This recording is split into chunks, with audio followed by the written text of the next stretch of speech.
Day Trading, le podcast, comment multiplier son capital par 10 rapidement.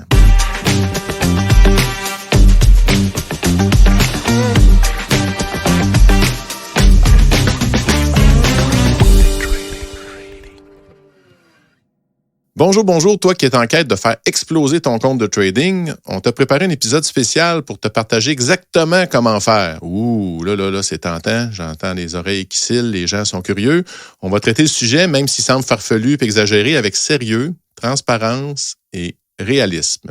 Pour ce faire, on va avoir besoin du grand Manitou à la tête de Day Trading, mon ami le gourou François Joly-Dubois. Comment ça va, mon cher gourou? Le gourou va super bien.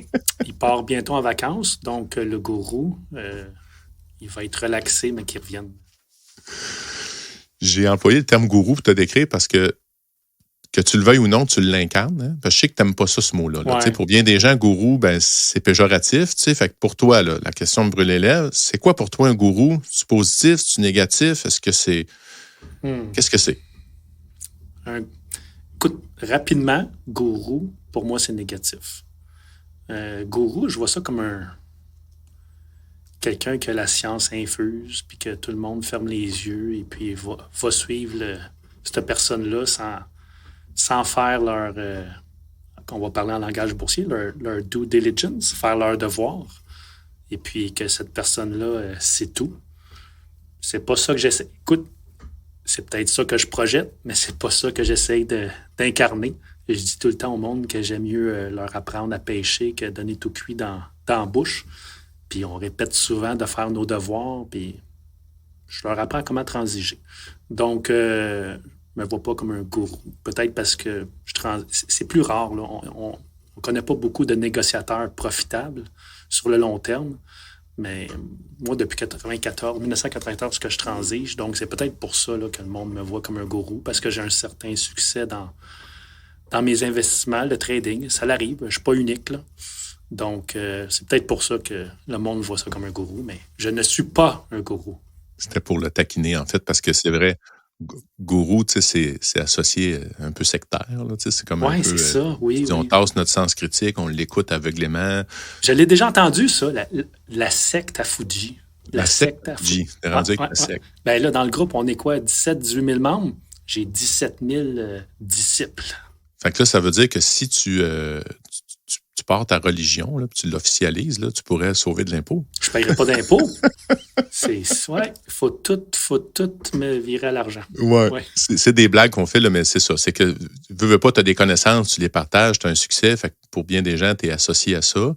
Mais soyez critiques, les gens, pour n'importe qui, là, même avec François. Là, c'est sûr que ceux qui suivent le podcast, on commence à le connaître comme il faut. Moi, je le connais de plus en plus détaillé. Dans le fond, on a une relation qui se développe au fil du temps. Mais soyons vigilants là-dessus. Là. Mais je fais une parenthèse. Si j'étais un vrai gourou, là, Patrick, on se connaît beaucoup, il me passerait sa femme. Parce que des gourous, ça fait ça.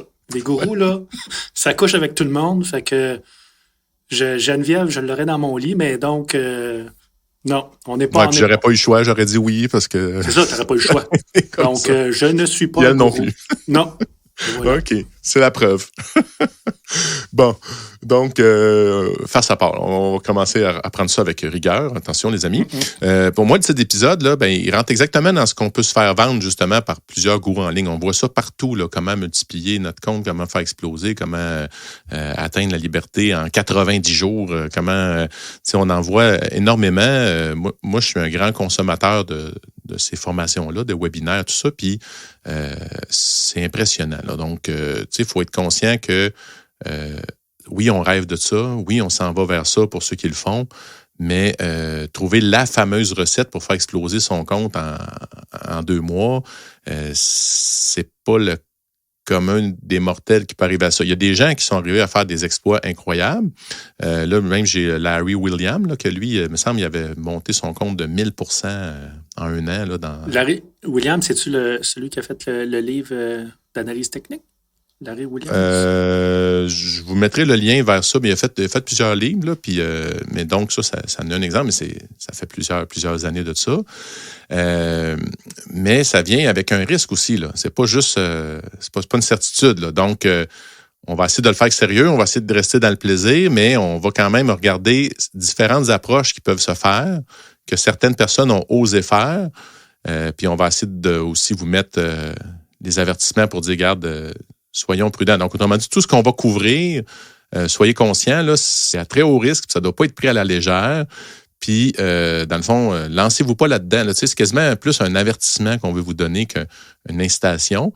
Puis, sinon, si vous décidez de le faire pareil, le titre d'épisode aurait pu s'appeler « L'art de dilapider son capital à la vitesse de l'éclair ». Ça pourrait être ça, le titre de l'épisode.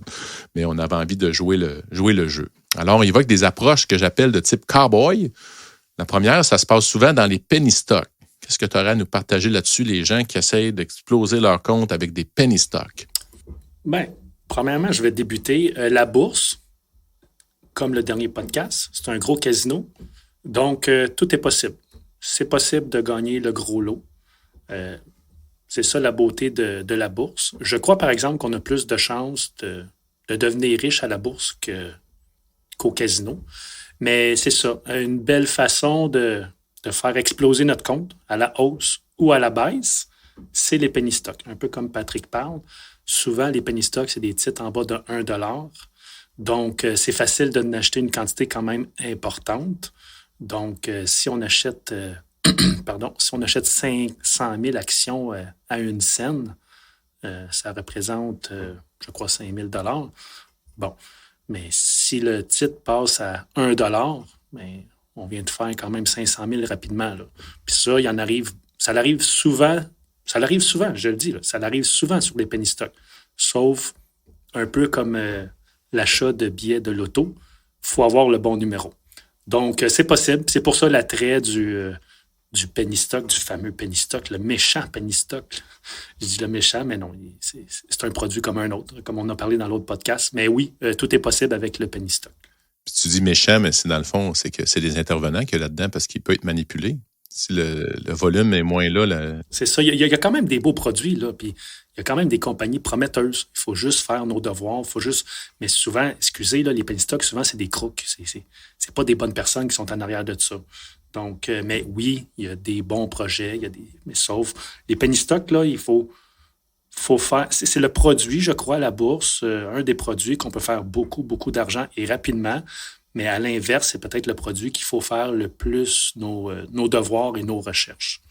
Donc, le penny stock. Parce que même si on fait nos devoirs, on n'est pas à l'abri non plus parce qu'il y a des gros joueurs qu'eux autres vont positionner ils vont mettre des ordres, là, on va les voir, même on peut les voir, les ordres là, des gens, là, ceux qui sont plus avancés un petit peu. Puis juste une seconde avant que toi t'achètes, ils débarquent, tu sais, ils annulent leur ordre. Puis là, ça change toute la patente. Donc, ça va créer des fluctuations incroyables. Ben oui, il y a tellement de films. Il y a tellement de films là-dessus. Là.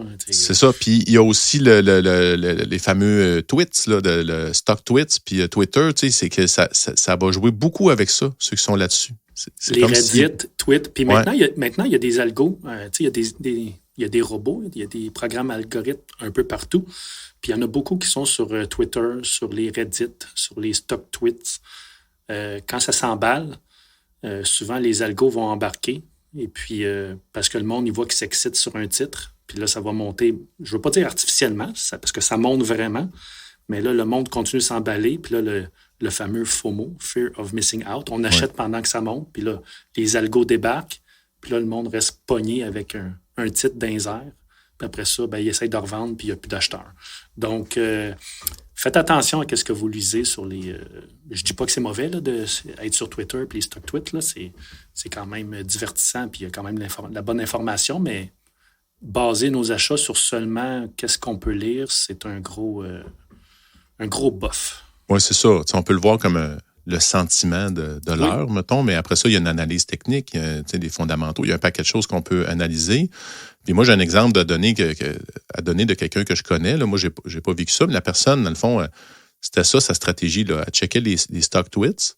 Puis quand ça disait « go, on achète », puis qu'il y avait comme une espèce de momentum, elle achetait. Puis elle regardait même pas les graphiques, le gars, enfin, la personne. Puis cette personne-là a passé, elle avait un capital de 200 000 au départ, puis en 6 mois, elle l'a monté à 900 000. Fait que là, c'est comme « wow, ça paraît bien, wow, c'est hallucinant, bien hot ». Puis après ça, en 2 semaines, elle a redonné 300 000 au marché, tu sais. Mais c'est correct de donner 300 000 si tu as fait 900. C'est correct, mais après ça, elle a lâché. Parce que l'impact de redonner 300 000, il a fait plus mal que ses gains, même si elle était positive dans son année, la personne. Donc, il faut être prêt à ce qu'il y ait des grandes fluctuations si on s'en va là-dedans. Donc, oui, c'est un exploit, ce qu'elle a fait, mais il faut être prêt, il faut s'attendre, dans le fond, à ce que ça monte. Tu sais, qu'il y ait si ça monte vite, ça redescend plus vite. Donc, il faut être prêt à accepter ce mouvement-là. Puis, je pense, l'écrasante majorité des gens, je pense qu'ils n'ont pas ce qu'il faut pour supporter ça. Ça, c'est une conviction que j'ai, là. Donc, c'était un exemple.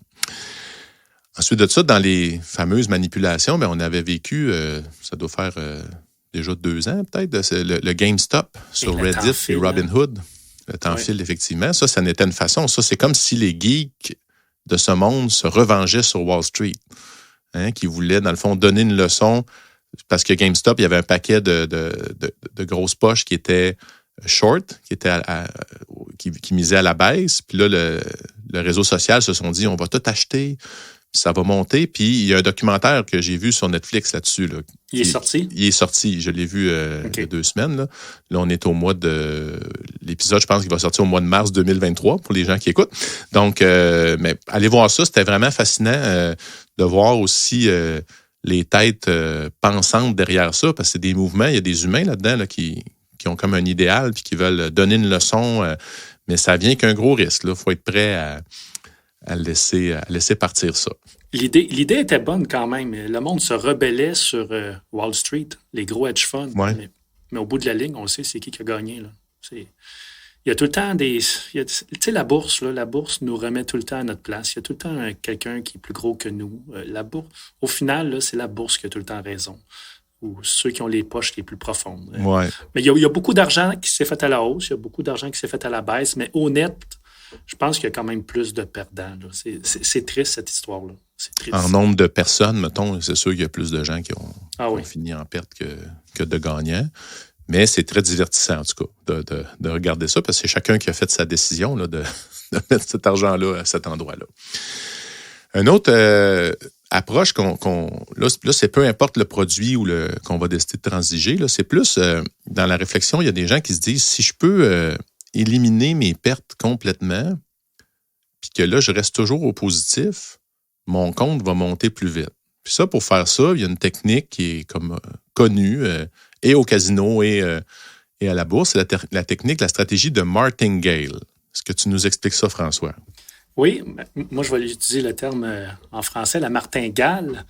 La martingale, c'est une technique facile et puis qui marche souvent. Sauf que la fois que ça ne marche pas, vous perdez tout. Donc, c'est quoi la martingale? Que ce soit peu importe le produit, on va acheter, exemple, une action. Et puis, si l'action tombe de, on va dire, un autre 10 on va en acheter 2. Après ça, on va en acheter 4. Après ça, on va en acheter 8. Après ça, on va en acheter 16. Après ça, on va en acheter 32. On double tout le temps. Et puis, aussitôt que l'action ou le produit remonte juste un peu, on peut sortir, en anglais, à break-even, on peut ressortir à notre coût moyen parce qu'on achète tout le temps plus quand ça descend. Donc, ça fonctionne souvent, la martingale, mais il faut avoir les poches ultra profondes. Pour faire pas une analogie, mais un exemple, quand j'étais sur le parquet de la bourse, ceux qui connaissent le gros centre d'achat à Edmonton, je crois que ça s'appelle les Marshalls. Les 2 frères étaient sur le parquet de la bourse, et puis ça valait des milliards, ces personnes-là. Donc, les produits qu'on transigeait, quand ça descendait, ben, ils n'achetaient plus. Ils n'achetaient plus. C'est pas grave. À un moment donné, à la fin de la journée, il était dans d'1 million. Pas grave, il attend le lendemain, il n'achète plus. Puis à un moment donné, ça remonte, puis il faisait de l'argent. Pour faire la martingale, il faut avoir les poches ultra profondes. Et puis, pour faire une continuité avec l'autre podcast qu'on a fait, à la bourse, pas à la bourse, mais au casino, c'était une technique, la martingale. Mais à un moment donné, évidemment, ils s'en ont rendu compte. Ils ont bloqué les mises maximum qu'on peut mettre. Parce que quand on a de l'argent illimité, là, mettons, on va au casino et puis on perd 5 $. La prochaine, on mise 10. La prochaine, on mise 20. La prochaine, on mise 40. Au bout de la ligne, là, c'est sûr qu'on va gagner. On ne peut pas perdre 100. Oui, excusez, on ne peut pas perdre 100 fois en ligne, là, mais oui, on peut, là, mais je veux dire, quand on a les poches illimitées, si on perd 20 coups de suite, c'est sûr qu'à un moment donné, on va être gagnant. Donc, on a juste à miser plus. Donc, on a juste besoin de gagner une fois, puis on va tout récupérer nos pertes. Donc, c'est pour ça qu'au casino, si vous voyez tout le temps les mises maximum, c'est pour éviter ça, la martingale. Mais la bourse, le plus gros casino au monde, il n'y a pas de limite. La seule limite, la bourse ne va pas nous mettre des limites qu'on a un maximum à acheter. Le maximum qu'on peut acheter, c'est l'argent qu'on a dans le compte. Mais donc, on le voit là, qu'on ne peut pas faire ça illimité, là. Donc, je passe beaucoup de temps sur la martingale. Là, c'est pour vous dire, c'est une très belle technique, sauf que on ne peut pas vraiment l'appliquer parce que vous allez avoir raison 8 fois sur 10, mais la fois que ça ne fonctionnera pas, vous allez sauter votre compte, là. Donc, c'est à proscrire. Faites pas ça. Mais allez lire sur le processus. Allez c'est super lire. intéressant. Oui, puis il y a sûrement des vidéos sur YouTube. Googlez ça, stratégie martingale, mais ne l'appliquez pas. Oui. Parce qu'on a une certitude avec ça, c'est que si on trade avec cette stratégie-là tout le temps, c'est sûr à 100% qu'on va la frapper parce que plus on l'utilise, plus les probabilités sont du bord que on va frapper à un moment donné l'exception. Parce que tu l'as dit, tu sais, tu dis on peut pas perdre 100 fois en ligne, mais ça, c'est théoriquement, on peut. Théoriquement, on peut. C'est ça. Puis sûrement que c'est déjà arrivé à quelqu'un, l'homme le moins chanceux de la planète, de vivre ça. Puis, tu sais, si maintenant vous allez voir vos statistiques personnelles, puis vous dites, OK, dans les 5 dernières années, ça a été quoi le plus grand nombre de pertes consécutives que j'ai eues, puis que vous arrivez, je sais pas, au chiffre 10. Là, tu vas dire, OK, ben là, je divise mon capital en 10. Mais là, c'est exponentiel. Là. La dernière mise est énorme, là. Puis là, ça va tomber que cette fois-là, ben, ça va vous faire 11 fois ou 12 fois. Puis c'est ça. Puis c'est fini. Puis là, vous ne pouvez même plus jouer, vous n'avez plus de capital. Donc, c'est vraiment risqué. Mais effectivement, c'est fascinant. Puis quand, tu sais, François l'a dit, la première fois qu'on écoute une vidéo YouTube là-dessus, les yeux sont grands ouverts. On a l'impression qu'on a trouvé enfin la solution. Mais non, c'est sournois. Oui, c'est la solution. Mais il faut avoir de l'argent illimité. Illimité, c'est ça. Exact. Illimité. Au casino, on ne peut pas le faire. Mais à la bourse, on peut le faire. Puis, faites des exemples. Là. On achète une action, c'est pas gros. 2, c'est pas gros. Après ça, 4, 8, 5. Comptez, là, ça va extrêmement vite. Mm-hmm. Après une dizaine d'achats, là, ça va être des chiffres astronomiques. Là. Puis rendu là, on n'a plus le capital. Puis c'est ça, parce que de toute façon, là, ce qu'on a dit, c'est comment multiplier son compte x 10. Ça, c'est comme le titre de l'épisode. Fait que si tu as un compte, tu as un montant, mettons que tu as 100 000, bien là, c'est pas illimité, là. Si tu commences à 5 $, 10 $, à un moment donné, tu vas y arriver. Très rapidement. C'est ça, très rapidement. Fait qu'effectivement, on n'a pas un capital illimité. On n'est pas une banque centrale qui peut l'imprimer à mesure. Ça serait génial, mais c'est pas ça.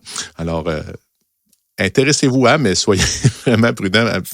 Si c'est pas la martingale, puis là, on fait juste parler de GameStop et Penny Stock, c'est-tu ça la solution pour faire x10 notre compte? C'est seulement les Penny Stock? Il n'y a rien d'autre? Non. Il y a plein d'autres outils. Là. Il y a des exemples Forex avec des effets de levier, des contrats à terme, des produits avec effet de levier, x10, x15, x20, x50. Forex, ça peut aller quasiment, selon les courtiers, jusqu'à x1000. Donc, on voulait vous donner des exemples de produits.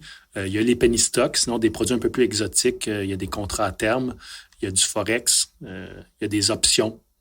Options, c'est des produits sous-jacents aux actions. Il y a peut-être plus de monde qui connaissent ça. Mais bref, il y a de la marge. Oui, c'est ça. N'importe quel produit qui utilise la marge, on peut faire x10 rapidement. Fait que là, mettons qu'on a un produit... parce que quand il y a une marge, en fait, pour moi, ça veut juste dire que j'ai besoin de mettre moins d'argent dans le compte de courtage pour être fonctionnel, pour pouvoir prendre mes trades. Tu sais, s'il n'y a aucune marge, puis tu donnais, mettons l'exemple, tu dis, mettons, j'ai 10 000 $ dans mon compte, puis j'achète pour 10 000 $ d'Apple, ben là, j'ai une position, puis je suis pogné avec, je ne peux plus rien faire. Tandis que quand il y a une marge, supposons que là, les 1000 fois, ben, c'est souvent des courtiers hors Canada. Là. Mais au Canada, la norme, c'est plus 30 fois, mettons. 50, je crois, au maximum. Ou 50. Ouais. Puis là, tu peux, dans le fond, tu as encore 50 fois le jeu que tu avais pour te positionner ailleurs. T'sais. Fait que ça, c'est génial. D'où vient le x10 de ton compte? Exactement. Si tu mets 1000 $ dans un compte, puis tu as un effet de levier de 50, ton compte à 1000 $, tu peux le rendre à 10 000 assez vite. Là. C'est ça. Puis tu peux te positionner sur 50 000 d'un compte à 1 000 $, donc tu peux te positionner à 50 000 $ de position sur des produits. Oui, c'est ça. Effectivement, tu es beaucoup plus...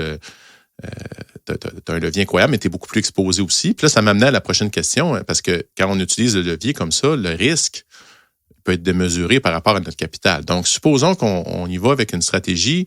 Il y a bien des gens qui entendent qu'il faut risquer le moins possible de notre capital à chaque transaction, mais supposons que je joue le jeu de risquer 10 % de mon capital qui est alloué. Ne risquez pas 10 % de tout votre avoir, s'il vous plaît. À chaque trade, je risque 10 % de mon capital. Est-ce que c'est une bonne idée, ça? 10 %, si on est des day traders puis expérimentés, ça peut aller jusqu'à 10 %. J'ai déjà misé beaucoup plus que ça, mais c'est une belle façon. Oui, risquer 10 % de son capital, c'est une belle façon d'aller x10 de notre compte. Mais non, c'est pas recommandé. J'ai beaucoup de réticence. Hein? Il faut faire attention. Il faut choisir le mot. Oui, c'est ça. C'est-tu bon? Oui, c'est très bon si on sait qu'est-ce qu'on fait puis on veut augmenter notre compte rapidement. Mais 10 % là, pour le commun des mortels, là, puis pour les auditeurs qui nous écoutent, qui connaissent un peu le trading, mettre 10 % sur une trade, sur une transaction, c'est quand même énorme. Moi, j'aime mieux y aller entre 2 et 5 %. Ouais. On va plus conservateur. Oui, c'est ça. Exact. Puis là, c'est le fameux 10 %, mais l'idée, moi, que j'ai derrière ça, c'est que si tu acceptes de risquer 10 % de ton capital, moi, je dis toujours, c'est le capital alloué. C'est le capital que j'ai mis dans mon compte qui est là pour ça. Fait qu'une idée qu'on pourrait explorer, là, ça serait de dire, de décider d'allouer une portion de notre capital total. Supposons que vous avez accumulé, je dis un chiffre de même temps, vous avez accumulé 100 000 $, mais tu pourrais te dire, moi, je vais prendre un 10 000 $, puis je vais mettre ça dans un autre compte à part. Puis ça va être mon compte à haut risque. Celui-là, je vais m'amuser à jouer dedans. Fait que tu brises pas tout. Tu mets pas tout en péril pour aller jouer à ça. Donc, ton compte que tu vas travailler, c'est 10 000. J'aime bien le terme que tu as utilisé. Je vais l'utiliser pour jouer. Ouais. On le met dans un autre compte, on l'utilise pour jouer. C'est exactement ça. Pour jouer. Mais c'est ton compte à haut risque que tu as accepté. Tu as dit ça, cet argent-là, demain matin, elle disparaît. Je dors quand même. Je ne viens pas de tomber dans la rue ou je ne viens pas d'être obligé d'emprunter pour faire l'épicerie. Là. C'est vraiment de dire une petite portion. Puis ça, on avait parlé avec Hugo dans un épisode passé là, qui disait c'est quoi le pourcentage de ton avoir? C'est de dire on a un bilan, tout le monde, on a des actifs, mais c'est pas tout ça qu'on utilise pour trader. Là. Ça serait tellement intense de mettre ça en péril. Donc, de mettre 10 % de ta valeur nette, par exemple, sur chaque trade, ça serait complètement, pour moi, suicidaire là, de dire... Puis de toute façon, les émotions qui vont venir avec ça, ça n'aurait pas de sens. Donc, c'était un petit peu ça, la réflexion d'avoir, est-ce qu'on mise gros pour gagner gros? Ben oui, pour gagner gros, il faut miser plus. Il faut risquer plus. Donc, il n'y a pas d'autre secret. Il faut être capable d'accepter ça comme réalité. Là. Fait qu'on espère... mes chers amis, qu'on vous inspire à être prudent, en fait, parce que là, c'est une des premières fois où on a osé utiliser un titre quand même intense. Là, on a toujours fait attention dans nos titres de podcast pour ne pas faire de la vente de rêve ou tout ça, mais là, on a joué le jeu là, de dire comment multiplier par 10 son compte rapidement, mais en réalité, pour ceux qui ont pris le temps d'écouter au complet, on vous le souhaite, c'est plus de dire, ça vient avec une réalité de risque. Là. Donc, personnellement, moi, je me lance pas nécessairement dans ce genre d'approche-là. Je suis très conservateur. Donc, peut-être parce que j'ai pas le mental assez solide, là, ou peut-être parce que j'ai juste pas envie de vivre des montagnes russes. Peut-être parce que j'ai une famille, une maison. J'aime mieux un rendement plus bas, mais plus stable. C'est mieux que ma courbe d'équité monte de façon plus régulière que d'avoir des dents de scie. Mais là, ça dépend de chacun. Moi, ça fait en sorte que je dors mieux. Pour vous, ça dépend de vous et de votre personnalité. Alors, ma petite maxime pour l'épisode, la personne qui accepte de prendre des gros risques doit aussi accepter le fait qu'elle peut perdre gros. Bon trading!